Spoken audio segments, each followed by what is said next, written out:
Kumusta mga ka-tutorial? Ato ang i-tutorial kining chords sa magaduol unya pamili sa C chords ato ang gamiton.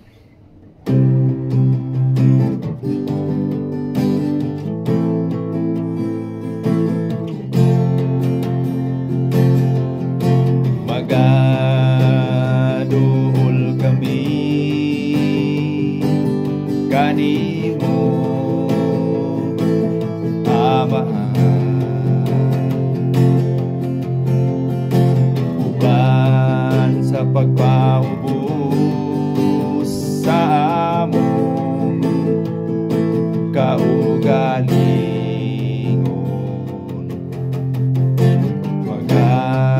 so yun na to. Una itong buhaton, itong ipamilyar ang family chords sa C. So kini siya C chords, human G, A minor, F chords. So mura na itong buhaton, mura na siya nga intro sa magaduol. Magaduol kami